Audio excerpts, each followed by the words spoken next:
Olá pessoal, eu sou Jonas, sou farmacêutico oncologista e estou muito feliz da gente estar trilhando esse caminho junto aqui do conhecimento do câncer. Então, sejam muito bem-vindos ao Oncologia Descomplicada. Hoje, nós iremos iniciar da base, do começo, do mais fácil. O que é o câncer e como ele se forma? Todos nós somos constituídos de um corpo, isso todo mundo sabe. E o nosso corpo, ele é formado por vários sistemas. E esses sistemas, eles são constituídos por órgãos. E estes órgãos, por sua vez, são formados de tecidos. E esses tecidos são formados de células. Então, a gente fez aqui um caminho inverso, né? Do maior para o menor. Então, fazendo aqui do menor para o maior, nós temos células que compõem tecidos, que compõem órgãos e assim formam os sistemas que formam o nosso corpo humano. E aí, essas células, elas têm um ciclo celular. E este ciclo celular é o responsável para fazer com que essa célula se multiplique, que essa célula se divida, então é o responsável por fazer com que as nossas células de defesa se multipliquem e defendam mais o nosso organismo, ou que os nossos tecidos se regenerem. Então é muito importante o ciclo celular para as nossas células. O que é que acontece com o câncer? Esse ciclo celular buga, ele dá um pane, ele dá um problema aí, que a gente vai descobrir um pouquinho o que é que pode causar esses problemas, mas esse bug faz com que esse ciclo celular quebre. E aí, esta célula, ela começa a se multiplicar de forma desordenada. E é isso que é o câncer. O câncer é a multiplicação de forma desordenada das células a ponto de formar uma patologia.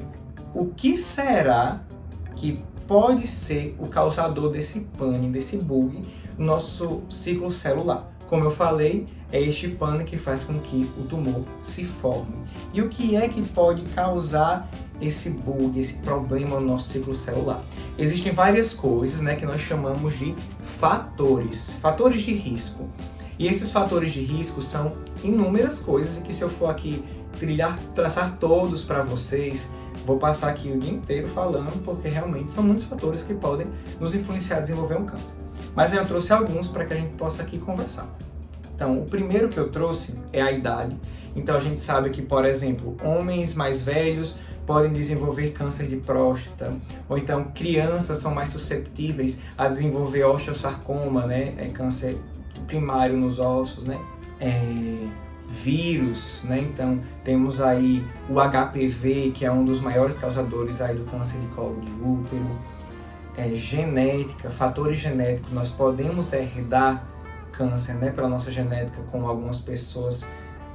Minha mãe teve câncer de mama, então provavelmente eu também posso ter um risco de desenvolver, né? Embora nós saibamos que a genética é apenas 20% das causas do desenvolvimento de câncer. Ou seja, todos os outros fatores que nós vamos citar aqui é mais propensa a desenvolver câncer numa pessoa do que a própria genética. A exposição a substâncias químicas, então pessoas que trabalham na agricultura e que se expõem muito a agrotóxicos, isso faz com que ela esteja mais susceptível também a esse desenvolvimento do câncer. Cigarro, aqui eu não preciso nem falar muito para vocês, né? É um pouco óbvio, todo mundo já sabe, está lá na carteira do cigarro, né? O cigarro, ele expõe nosso organismo a toxinas que desenvolvem o câncer, né? Obesidade. A obesidade, ela está correlacionada a fatores de risco, né? Ao câncer, por diversos motivos, né? Entre eles, outro fator de risco que eu vou falar um pouquinho na frente, que é inflamação, né? O nosso organismo fica mais suscetível ao desenvolvimento de inflamações. Então, alguns estudos já apontam isso, né? Que a obesidade está correlacionada ao desenvolvimento do câncer. Exposição à radiação. Não estou falando aqui daquela radiação solar do Chernobyl, não. É a radiação de, por exemplo, se um dia você precisou se tratar com radioterapia para tratar até um câncer, possa ser que no futuro a pessoa desenvolva um câncer por causa dessa radiação que um dia ela recebeu.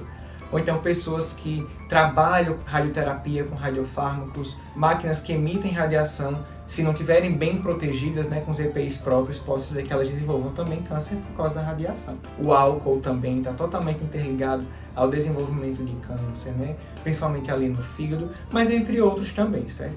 E o processo inflamatório, como eu citei anteriormente, também está totalmente interligado ao desenvolvimento de câncer. Então, se você é, como eu, uma pessoa intolerante à lactose, mas que é super negligente e que consome muito leite, como eu, né, eu tenho esse meu desvio aí de negligência, você está submetendo seu organismo a um processo inflamatório constante e pode ser que você esteja colocando em risco de desenvolver câncer. Outros fatores que eu não coloquei aqui, como uma má alimentação, né, consumo de ultraprocessados, né, nem se fala. Então, para bem explicar o câncer, hoje nós conseguimos dividir o câncer em fases, que aí fica mais fácil de entender todo o processo que ele passa, né, no seu tempo no organismo de uma pessoa. A iniciação é a primeira dessas fases. E o que é que acontece nela?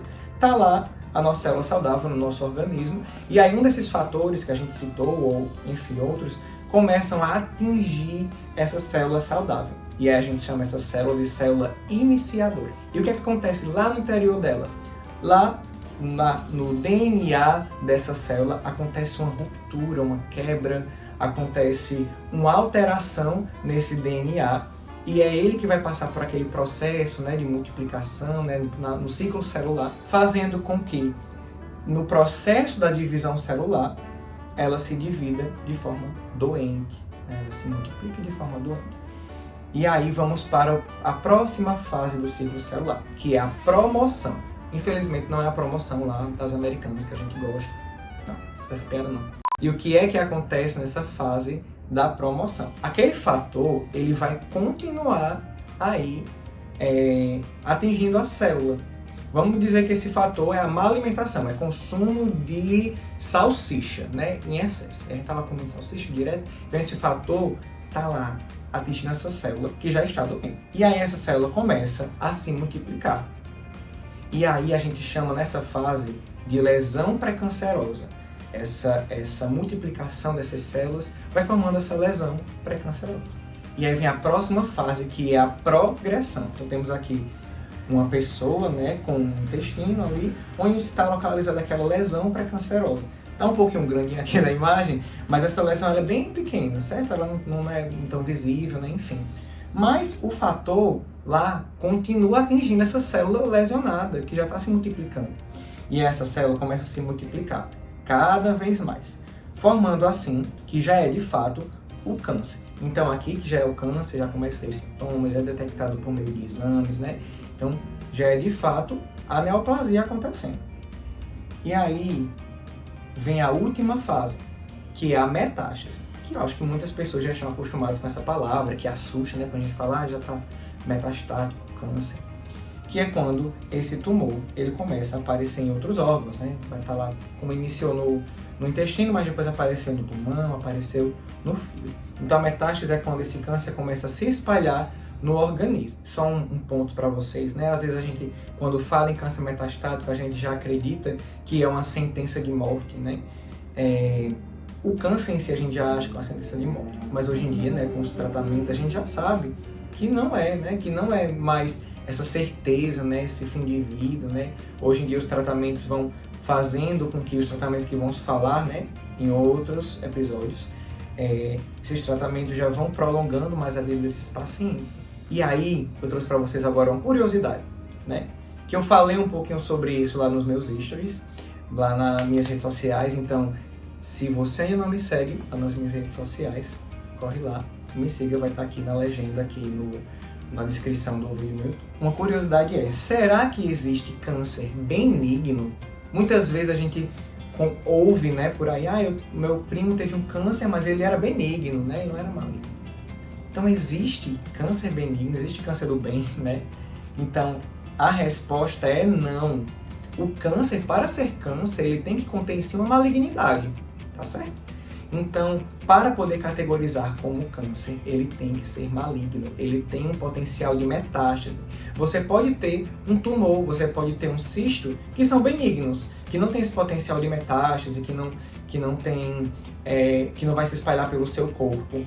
Mas isso não quer dizer que ele é um câncer. E também não tira a seriedade do tratamento. A gente precisa, com toda a seriedade também, tratar tumores benignos, cistos, retirar muitas vezes. Mas como eu sempre falo, nem tudo que cresce no meu organismo é câncer.